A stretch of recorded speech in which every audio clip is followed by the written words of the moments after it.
everyone get a packet when they came in? Got one. If you'd pass that back, please. Like she said, I'm Rudy Curtis, Richland County Solid Waste Director. The first thing I'd ask is, any of you generate any household trash or garbage?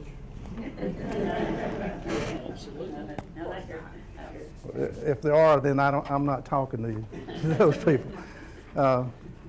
Our program is fairly common, I think, to most of you. If you're in the Richland County unincorporated area, we provide your curbside service. That is your garbage, your recycling, and your yard waste, along with bulk item pickup.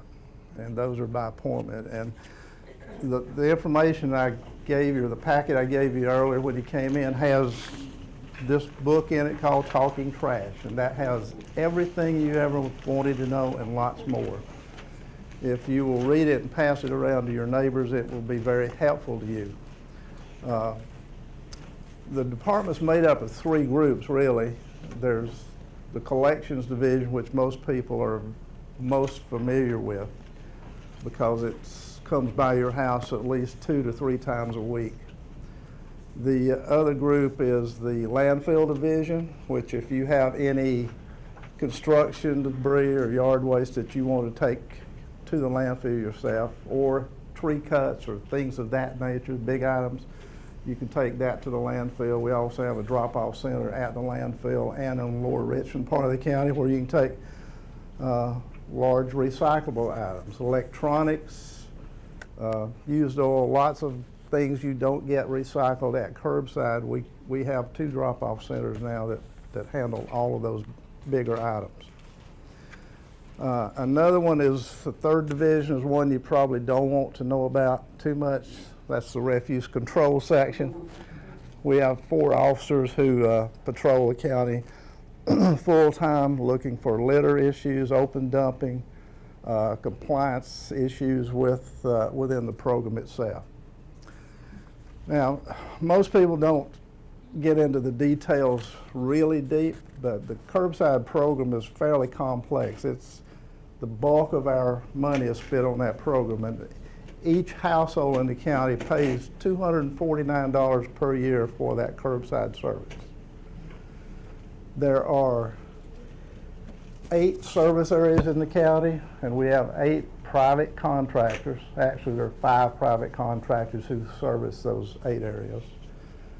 And those contracts are based on what the ordinance that the county council passed many years ago to dictate what you can recycle or what you can dispose of, how it has to be disposed of, and all that. That's in the contract. So if you have items at curbside, for instance, that your hauler's not picking those up, there's usually a reason for that. There's probably a violation of the ordinance, which filters on through the contract itself.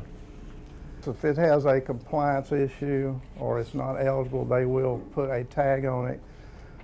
It usually has a comment or a check box that tells you why it's not been picked up. Anytime you have a question or complaint about the curbside pickup, you call 929-6000. And they'll get referred to my office, and we'll look into it. We have about 3 or 4 people who are on the road all day long watching the curbside haulers and responding to those calls. So just make that call. We track all of the calls. We go out and verify the validity of the calls, and we do match that up to the contractors. If they have done something wrong, we have stipulations in their contract. We can actually fine them. If they missed your house on a garbage pickup, that costs them $50 every time it happens. For every day it happens. If they leave it out there a week, that's 5 days at $50 just for one house. So there are ways to track and make sure the contractors are doing their jobs. Any other questions about the curbside? Most of it, yes. When y'all switched from the small red containers to the big green ones, Yes. I noticed y'all sent out some information saying how big of a savings it was in fuel and other costs. from going from once a week to once every other week. What kind of research and development are y'all doing to save money elsewhere, maybe in the effort of not using gasoline trucks, maybe going to biodiesel or something like that? Do y'all have any efforts like that going on to further save money? We're all time looking at those sorts of things. In fact, I was looking last week at how we want to look at this compressed natural gas, the CNG trucks. When we have new contracts, we may start putting some motivation in there for the haulers to switch over to CNG. So we look at all those things as the contracts come along.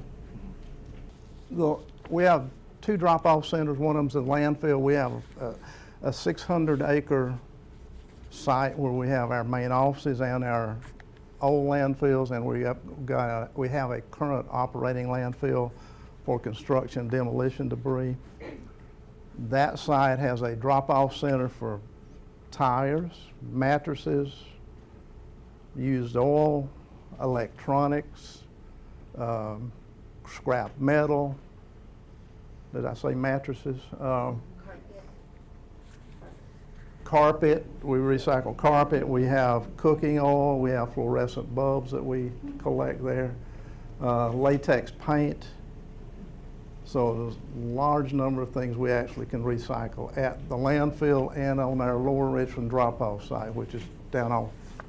If any of you know where Mr. Bunky's is on 378 south of town, it's adjacent, it's next door to that site. But that's where you take all of those types of the big items that we don't collect at curbside. The landfill is just a simple Class 2 landfill. It takes furniture, construction debris, demolition debris. We have about 20 years, maybe 15 years of capacity left before we'll have to expand. That's the only county-owned facility in Richland County. Now, there is another Richland County landfill on Screaming Eagle Road. That's not Richland County's landfill. That belongs to Waste Management of South Carolina. It's a private landfill. That is where all your household garbage goes, though. All your recyclables go right here behind me. Generally, there is no fee for any of the services we provide except the landfill disposal. There could be, we give limited amounts of free disposal at the landfill if you bring the waste from your legal residence, the house you live in and you own it. As a courtesy, we give some free disposal to those folks. But recyclables in general, now if a commercial person comes in with it, we're going to charge them the gate rates, whatever that is. For whatever reason, Officer Thompson, he has the northeastern portion of the county. Yeah, that's right. By far the worst dumping in the county is in the northeastern part of it. It's everywhere, but that particular part of the county is excessive. Not sure why. But if you get caught, it's not cheap. I mean, the judge usually leaves you with $1,092.50 to pay. But it's amazing how many people are willing to take that risk. That reminds me, one of the sites that we actually have is over at Clemson Road, across from Sand Hills Mall. We have a recycling drop-off site there, just a small unmanned site. It's probably one of the worst places in the county for open dumping. And we have 6 cameras staring everybody in the face. And they'll look right in the camera and dump it on the ground. And Officer Thompson has fun with those because he usually gets their tag and everything. They're getting a little more sophisticated, the dumpers are. They're slipping around to the backside now. But we have cameras over there too. We actually had to close our Ballantyne site 1st of April because it turned into pure open dumping site.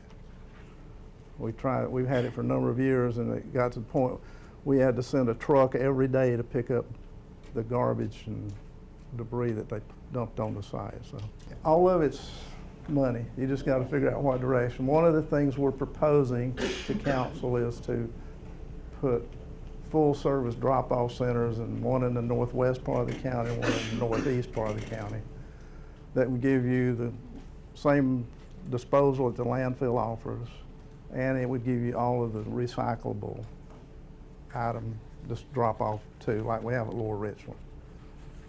But at this point, we've got to find land and get council's blessing and all that. But we hope that comes in the next couple of years. And that, I used to live in the northwestern part of the county, and you have to drive forever to get to the landfill to get rid of those